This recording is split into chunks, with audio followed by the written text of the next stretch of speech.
तुर्तास आपण जाऊयात नागपुरात. उदय तिमांडे आपले प्रतिनिधी तिथे आहेत. उदय, कशी असते नागपुरातली शोभायात्रा? या वर्षीचं काय वैशिष्ट्य आहे, काय संकल्पना आहे?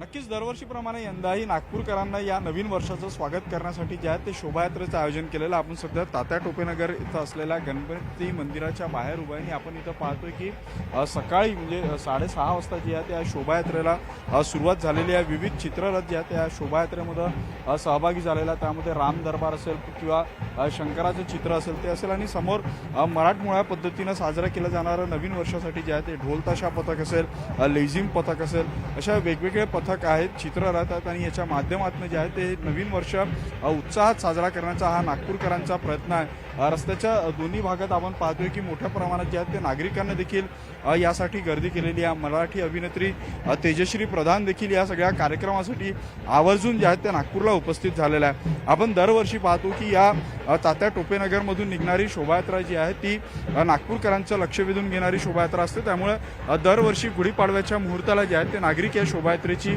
वाट पाहत असतात आणि दरवर्षी अत्यंत मोठ्या प्रमाणामध्ये आता ही शोभायात्रा जी आहे ती साजरी व्हायला लागलेली आहे. त्यामुळे नागपूरचं नवीन वर्ष म्हटलं तर ही शोभायात्रा आपसुकच नागपूरकरांच्या डोळ्यासमोर येते. अगदी सकाळीपासून जे आहे ते अबालवृद्ध असतील पारंपरिक वेशभूषा करून जे आहे ते या शोभायात्रेत सहभागी होण्यासाठी इथं एकत्रित झाल्याचं आपल्याला पाहायला मिळतं. थोड्याच वेळामध्ये या शोभायात्रेमध्ये जे आहे ते मुख्यमंत्री देवेंद्र फडणवीस देखील सहभागी होणार आहेत. ते देखील दरवर्षी या शोभायात्रेमध्ये सहभागी होतात आणि नवीन वर्षांच्या जे आहे ते आपला नागरिकांना जे आहे ते शुभेच्छा देतात.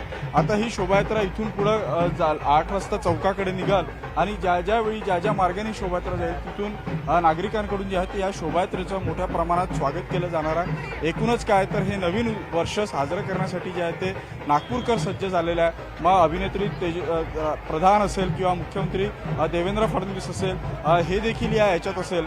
यावेळी नागपूरचं जर वैशिष्ट्य सांगायचं झालं तर प्रधानमंत्री नरेंद्र मोदी जे आहेत ते नागपूरमध्ये असणार आहे. त्यामुळे नागपूरकरांचं हे नवीन वर्ष जे आहे ते एका बाजूने देशाचे प्रधानमंत्री नरेंद्र मोदी, दुसऱ्या बाजूने मुख्यमंत्री आणि सर्व नागपूरकर असे एकत्र मिळून जे आहे ते नागपूरकर आपलं नवीन वर्ष जे आहे ते साजरं करणार आहे. आपण पाहतोय की या मंदिरातून आता या प्रभू श्रीरामचंद्राच्या रथाला जी आहे ती या रथामध्ये विराजमान करण्यात येत आहे. हा मुख्य रथ असणार आहे आणि आज या गुढीपाडव्याच्या निमित्तानं प्रभू श्रीरामचंद्र जे आहेत ते आपल्या भक्तांची भेट घेण्यासाठी जे आहे ते मार्गस्थ होणार आहे. त्यामुळं हा अतिशय महत्त्वाचा सोहळा म्हणून नागपूरकर पाहत असतात. कारण या निमित्तानं जे आहे ते दररोज भाविक मंदिरात येऊन रामाचं दर्शन घेतात. मात्र आज प्रभू श्रीराम स्वतः जे आहे ते आपल्या भक्तांना भेटण्याकरता जे आहे ते मार्गस्थ होतं. त्यामुळं अतिशय महत्त्वाचा हा सोहळा आहे आणि या सोहळ्यासाठी जे आहे ते नागपूरकरांना गर्दी केल्याचं आपण पाहतोय.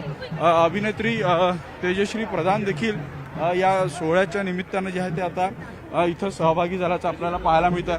आपल्यासोबत स्वतः आहेत तेजश्री प्रधान, त्यांच्याकडून जाणून घेऊया. मला सांगा, तुम्ही पहिल्यांदाच नागपूरला या सगळ्या उत्सवात सहभागी झालेला आहे. तुम्ही मुंबईला हा मोठ्या प्रमाणात उत्सव साजरा होताना पाहता, नागपूरमध्ये पाहून कसं वाटतं? खूपच छान वाटतंय मला, कारण नागपूर कायमच कलेवर प्रेम करणारं शहर राहिलंय. नागपुरात नाटकाचे प्रयोगही फार छान होतात आणि यानं त्या कारणाने सातत्याने नागपूरमध्ये येणं होत असतं. आणि खरं सांगायचं तर आपली मराठी संस्कृती कला जोपासली जाते इथे. त्यामुळे मला खूप छान वाटतंय की यावर्षीची गुढी माझी नागपुरात मला उभारता येणार आहे आणि शोभायात्रेला सामील होता आलंय. नवीन वर्षाची सुरुवात या शहरातनं झाली आहे. त्यामुळे लेट्स लुकिंग फॉरवर्ड. पण साधारण दरवर्षी तुमचा गुढीपाडवा असतो, कसा असतो? तुम्ही कशा पद्धतीने हा सगळा गुढीपाडवा साजरा करत असता? दरवर्षी खरं तर ना कुठल्या शहरामध्ये शोभायात्रेतच असतो गुढीपाडवा. त्यामुळे उत्सुकता असते आणि आम्हा कलाकारांसाठी आम्ही म्हणत असतो मायबाप असतात आमचे प्रेक्षक, तर खरंच ते मायबाप जे असतात त्यांच्याबरोबर आम्हाला इथे गुढीपाडवा साजरा करायला मिळतो. त्यामुळे छान वाटतंय. नवीन वर्षात काय संकल्प असणार आहे तुमचा? काय संकल्प? छान वागूया, छान राहूया, माणूस बनण्याचा आणखी प्रयत्न करूया. आपण पाहतोय की नवीन वर्षाचा संकल्प जो आहे तो नवीन वर्ष